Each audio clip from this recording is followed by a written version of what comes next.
Hey, leader, it's Rachel, and today we are talking about lonely leader syndrome, LLS. Are you aware of LLS? Do you have LLS? Lonely leader syndrome. And I think this is a really good topic today because what I continue to hear a lot from my senior executives, all the way from C-suite clients down to even director level, even maybe senior manager, is that they are feeling lonely. And we have all heard this expression, it's lonely at the top. So today we're going to talk about the 5 signs of knowing if you have lonely leader syndrome and what you can do differently, how you can start to feel more like you belong or less lonely. Because here's the deal. You are not a lone wolf. You might think you are, and you might operate as such, but the tale that we want to tell is that you are with your tribe. You are supported. You are connected to yourself and others in a way that really helps you perform at your best. And whether it's high performing or being more productive and feeling really good. All right, let's get into it. Lonely leader syndrome.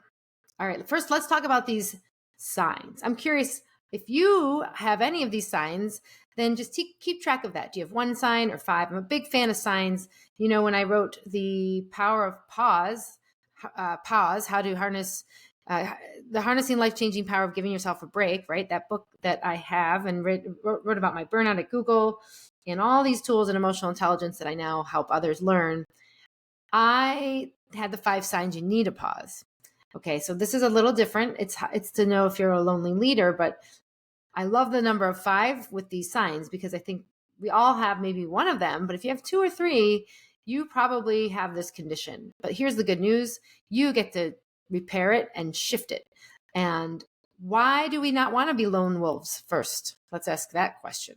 Why is it not helpful to be a lone wolf out in the wild? Here's the thing too. If you are a woman leader, we really like to lone wolf it, especially as a high achiever, because chances are you got to where you are because you worked hard, you did a lot, you were focused, you were a high performer, and you didn't have time to wait for anybody else. So you just left, you just kept going, sailing right through, and it got you where you were, which is amazing. So it's a good thing, but at a certain point, especially as we rise in the ranks, we find ourselves at the top of an organization, loneliness can be a big culprit that can sap our energy, help us feel like we're just alone and we don't have support. Then we start taking more on. We may not delegate, all of these things I'm going to get into.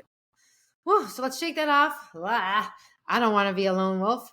Although I've been called personally a lone wolf by maybe more than one person in my leadership guidance over the years, because I think a lot of us can relate to that, especially if you're a woman. But either way, you know, no matter who you are, if you have gone far, chances are you did it a lot with maybe some folks, but you think you had to do it all by yourself.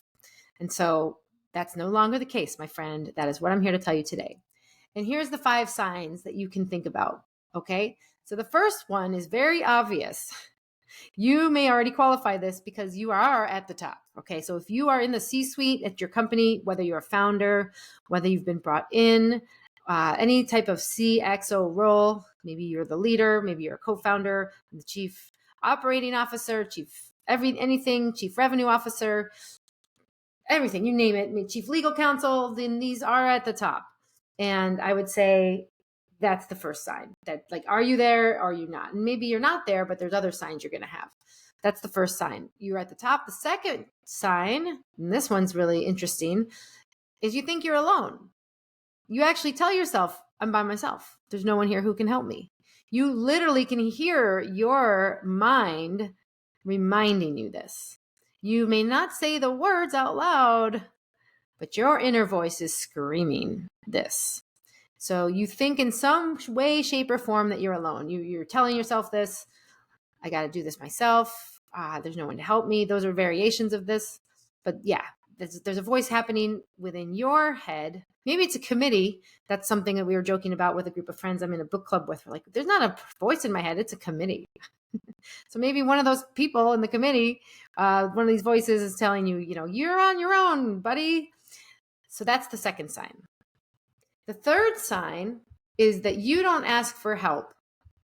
You actually avoid asking for help. You think you've got it under control, and you don't do anything to help in terms of what you can get support on. So that might look like you don't ask for the help. It might look like you don't delegate as much as you could.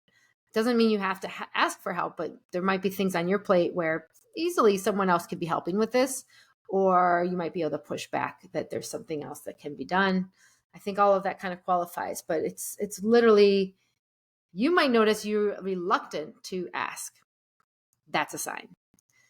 And it is hard because when we are asking for help as leaders, as people that are really strong influencers in our worlds, it can be vulnerable because it might be that you perceive that as a sign of weakness, and that you have a judgment where other people might think that's a sign of weakness. And so it goes, and then the cycle continues, and you just keep treading, you just keep being alone. And that is a sign.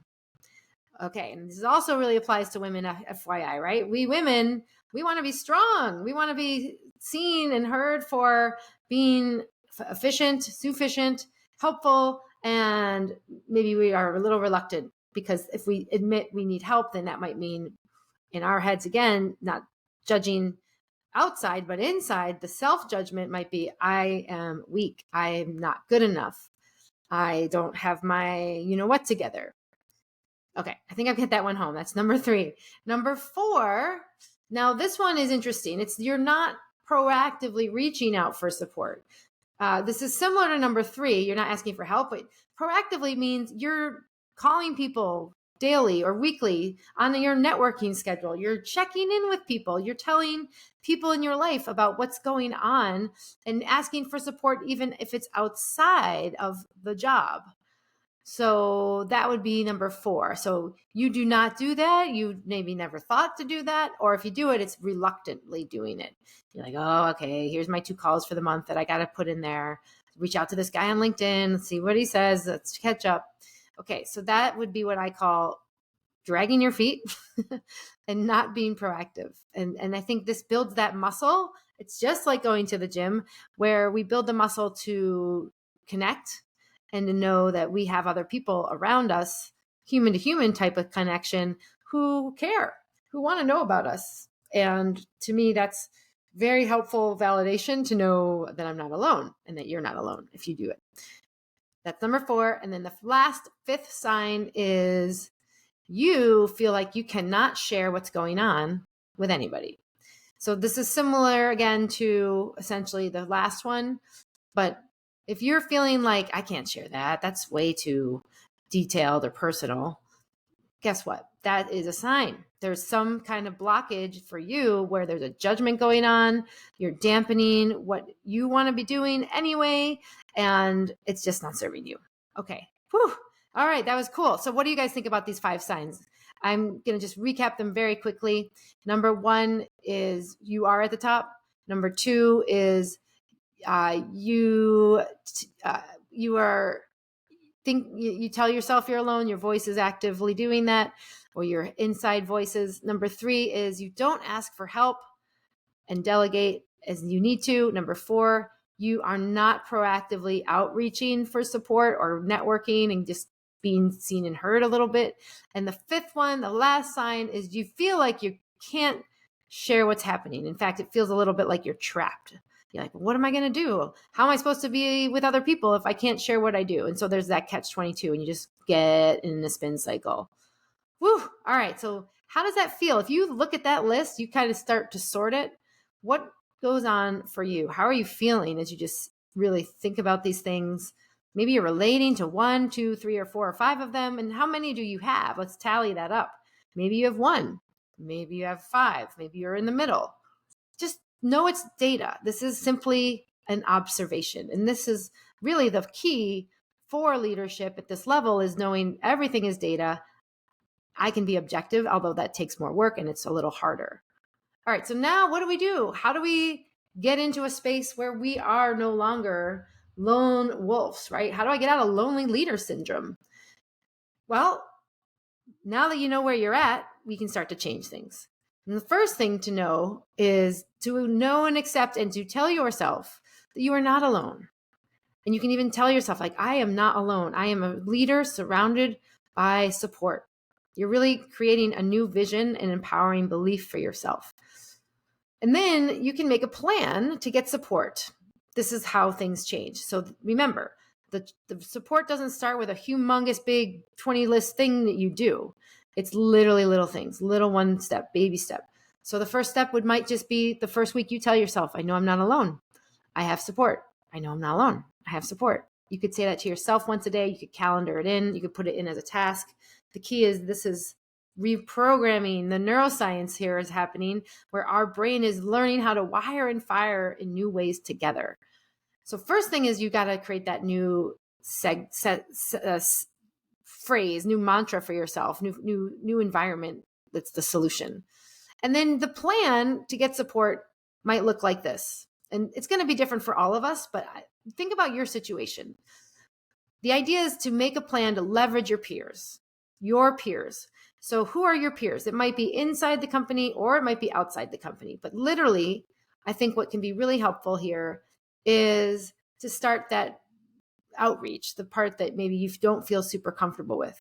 But you're going to get support from your peers, whether you are in or out of the company, but you could call it a listening tour. Who's heard that term? Listening tour. You're going to go ahead and set a goal for yourself. You're going to reach out to 2 people a day, 5 people a day, 5 people a week, 1 a day. It's just about accountability here, right? If we don't do the work, it's really hard to track. So, but the listening tour is like, you have virtual coffees, you have virtual lunches. It might be with people that you can pick their brain about how do they connect with other people in their leadership track or their group in the company, their vertical, their team, whomever. Listening tour is really big. That's one idea.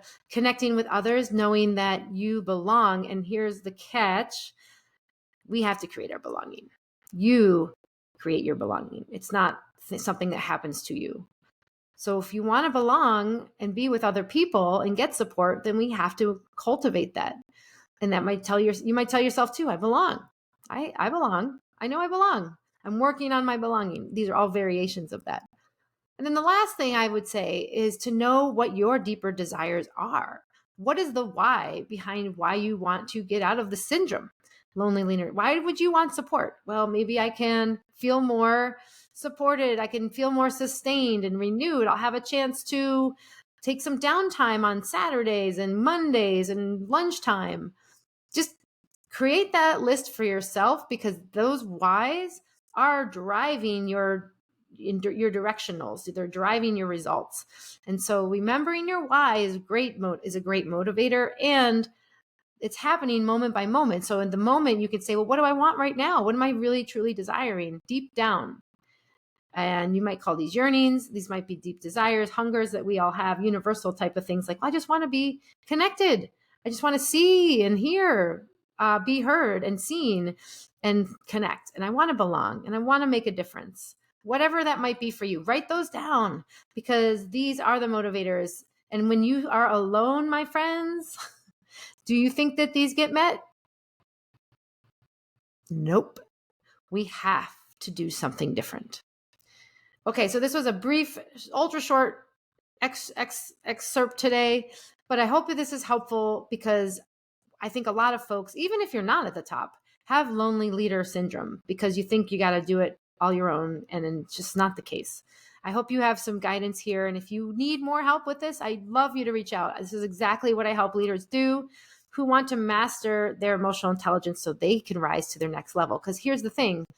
We all know that African proverb, right? If you want to go far, run fast. Or wait, what is it? If you want to go fast, run alone.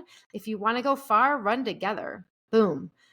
I hope we run together. I hope you are getting what you need to be done and also getting all the support, feeling completely at ease, knowing you're rocking it. And that's my vision for you. Take care.